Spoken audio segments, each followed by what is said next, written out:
Every machine in Parker Schnabel's operation is hard at work as his team faces a monumental task, mining through an immense amount of ground.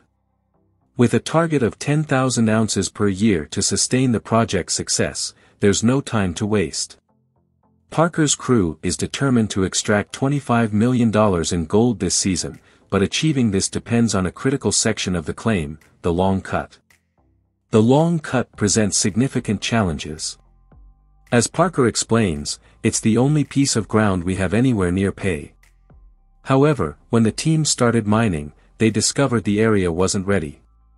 Instead of pay dirt, they found layers of sand and mud, unusable for the wash plant. Parker quickly realized he had miscalculated the depth of the pay dirt, forcing him to pivot and assign his crew to strip a new area, the bridge cut.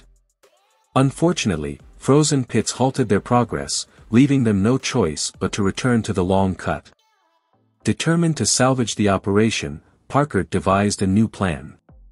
He ordered his crew to dig an 8,000-foot-long ditch around the cut's perimeter to drain meltwater and accelerate thawing. The team is now working to uncover pay dirt in these ditches to stockpile for the wash plant.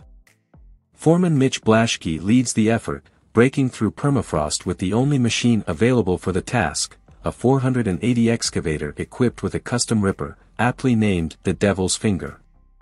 As Mitch works tirelessly to dig the ditches, Tyson Lee follows close behind, collecting pay dirt to build the stockpile. Parker has set an ambitious deadline, pushing his crew to work harder and faster to meet the demands of the season. Despite their best efforts, equipment issues further complicate the operation. During ditching, the 480 excavator suffers a catastrophic failure. Mitch hears the ominous sound of gears grinding, and the machine loses its ability to turn. Upon inspection, the team finds the swing motor severely damaged, with sheared-off components and exposed bearings. Repairing the excavator requires separating the upper house from the lower car body, a complex and time-consuming process. As Parker's crew scrambles to fix the excavator, the pressure mounts. Without the machine, they can't continue ditching. Without ditches, the ground remains frozen. And without thawed ground, there's no pay dirt to process, leaving Parker's ambitious gold target at risk. The stakes couldn't be higher. Parker sums up the urgency: if we can't rip, we can't ditch. If we can't ditch, we get no thaw. If we get no thaw, we get no pay. For now, all eyes are on the team's ability to repair the excavator and keep the operation moving forward. Life in the gold mining pits of the Yukon is never without its challenges, and for Parker Schnabel's team, the latest hurdle is a catastrophic breakdown of their vital 480 excavator. As the team fights against time and nature to keep operations running, the urgency to repair the excavator has reached critical levels. Parker and his crew are already battling the thawing permafrost daily to extract gold from the long cut. Tyson, one of Parker's trusted operators, has been digging ditches as best he can, but the lack of the 480's ripper is slowing progress. Time with Tyson here in this pit is a challenge for everybody because right now we're just trying to fight and get enough thaw every day, Parker said. The 480's down right now, and that's not good timing. With the excavator out of commission, Parker has had to get creative, using a loader in ways it wasn't intended for. But even his ingenuity has its limits. Hopefully, they're done with that excavator soon because I really need it, Parker added. The breakdown occurred when the excavator's swing drive failed out in the cut, causing damage to the gear tub that housed it. The massive machine was brought back to the yard, where Jenko and the team got to work. He's already ripped the other swing box out, Parker noted, highlighting the team's quick response. Now, they face the daunting task of separating the excavator's upper cab from its track body to investigate and repair the damage. To separate the 58-ton excavator, the team must unscrew 30 bolts that hold the upper and lower bodies together. Install two 23-ton hydraulic rams at the back of the upper cab. Use the boom arms bucket to lift the front of the cab, evenly splitting the excavator. Pull out the lower track to fully assess the damage. Jenko explained the process: we're pretty much ready to split it. We just got to break all those bolts loose. With a top section weighing 75,000 pounds, proper blocking and stands are essential to ensure safety. As the last bolt is removed, the team prepares the rams. We've got air-over hydraulic power packs, Jenko said. Put air to that side, push the pedal, and that'll put these rams upwards, both lifting with 30 tons of force each.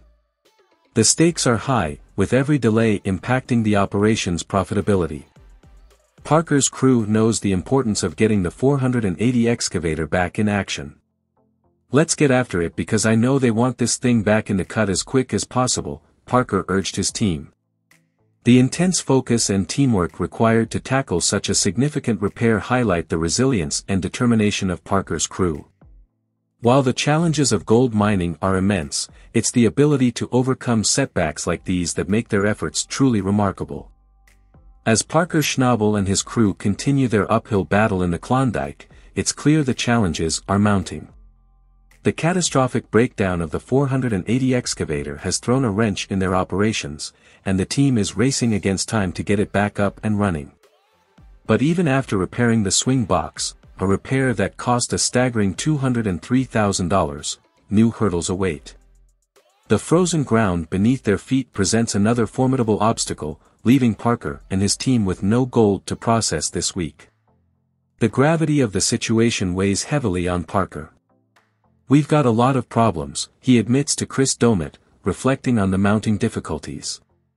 With only 5.6 ounces of gold to show for their efforts so far, cash flow is becoming a critical concern. Yet, as dire as the circumstances may seem, Parker's determination remains steadfast. We have a choice between accepting our fate or trying to change it, he says, a statement that underscores his relentless spirit. For Parker, failure isn't an option. Chris, ever the voice of optimism and support, reinforces Parker's resolve. I know you love a challenge. We're going to make this work, he assures. It's a reminder that no matter how tough the conditions, the team's resilience and camaraderie will carry them forward. The frozen landscape may be unforgiving, and the costs of operating in such extreme conditions are daunting. But Parker and his crew know that overcoming these obstacles is part of the job. From repairing machinery to devising strategies for thawing the permafrost, every task is a step toward their ultimate goal, striking gold. Parker's resolve encapsulates the ethos of gold mining in the Klondike. It's not just about hard work but about refusing to give up, no matter the odds. With their backs against the wall, the team is prepared to dig deep, both literally and figuratively, to turn things around. After all, it's not just dirt they're fighting, it's the fight for their season, their success, and their livelihood.